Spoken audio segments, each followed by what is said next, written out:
Viewers, welcome to Vazhuthi vlogs. Carrot chutney செய்யறதுக்கு என்னென்ன பொருள் தேவைன்னு பார்த்துக்கலாங்க. கேரட் 1/4 கிலோ எடுத்து நீட்டாக கழுவி எல்லாம் சுத்தம் பண்ணி துருவி வச்சிருக்கேன். ஒரு 4-5 பல்லு பூண்டு, சின்ன எலுமிச்சங்காய் சைஸுக்கு புளி, 6 வரமிளகாய். மிளகாய் உங்களுக்கு காரத்துக்கு தகுந்த மாதிரி போட்டுக்கோங்க. கொஞ்சமாக நிலக்கடலை போட்டோம்னா டேஸ்ட்டு. இது ஆப்ஷன் தான். நிலக்கடலை வேண்டாம்னா நீங்கள் தேங்காய் கூட வச்சுக்கலாம். நான் தேங்காய் வேண்டாம்னு நிலக்கடலை வைக்கிறேன். செய்முறை பார்க்கலாங்க. ஏற்கனவே வறுத்து வச்சுக்கிறதுனால லைட்டாக சூடு பண்ணிக்கலாங்க. வறுத்த பொருள்களை ஒரு பாத்திரத்துக்கு மாற்றிக்கலாங்க. மிளகாய்க்கு கொஞ்சம் எண்ணெய் விட்டு வறுத்துக்கலாம். கேரட் ஸ்வீட்டாக இருக்கும், மிளகாய் கொஞ்சம் காரம் வச்சா தான் நல்லாயிருக்கும். இப்போ நம்ம எடுத்து வச்சுருக்கிற கேரட்டை வணக்கி எடுத்துக்கலாங்க. கொஞ்சம் ஆயில் விட்டுக்கலாங்க. கேரட் வணங்கிறதுக்கு தேவையான எண்ணெய் விட்டுக்கலாம். பூண்டு இது கூட சேர்த்துக்கலாங்க. புளியும் கேரட்டோடவே சேர்த்து லைட்டாக வணக்கி எடுத்துக்கலாம்.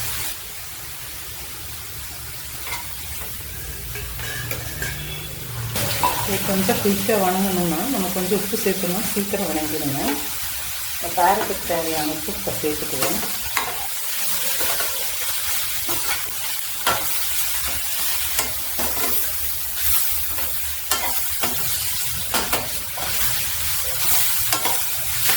இன்னும் கொஞ்சம் வணங்கினுங்க.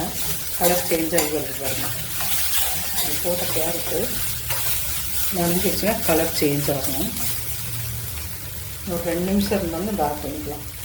அவ்வளோதாங்க. இது ஒரு பாத்திரத்துக்கு மாற்றிக்கலாம்.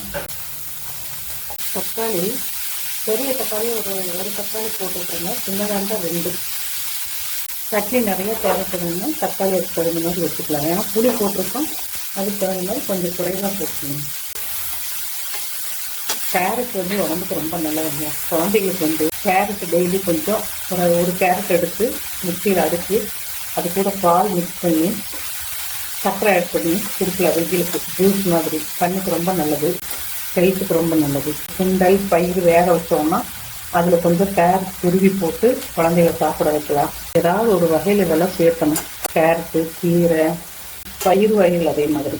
பாசிப்பயிரெல்லாம் ரொம்ப உடம்புக்கு நல்லது. பாசிப்பயிர் கொஞ்சம் வேக வச்சு அது கூட ஒரு வயசுக்கு மேலே உள்ள குழந்தைங்க, ஸ்கூலுக்கு போகிற குழந்தைகளுக்குலாம் இந்த மாதிரி கொடுத்தோம்னா நல்லா ஹெல்த்தியாக இருக்கும். அந்த பாசிப்பயிர் கூட கொஞ்சம் தேங்காய் பூ துருவி போட்டு கேரட் துருவி போட்டு கொடுத்தோம்னா கலர்ஃபுல்லாகவும் இருக்குது, பார்க்கறதுக்கு அழகாகவும் இருக்குது. அந்த மாதிரி நம்ம செஞ்சு கொடுக்கும்போது சாப்பிடாத குழந்தைங்க கூட சாப்பிடுவாங்க. அது மாதிரி இப்படி ஒவ்வொரு வகையில் எந்த வகையிலையாவது நம்ம சேர்க்கணும் குழந்தைகளுக்கு.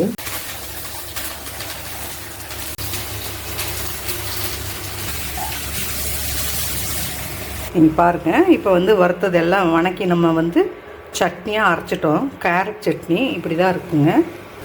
அவ்வளோதான், அரைச்சாச்சு.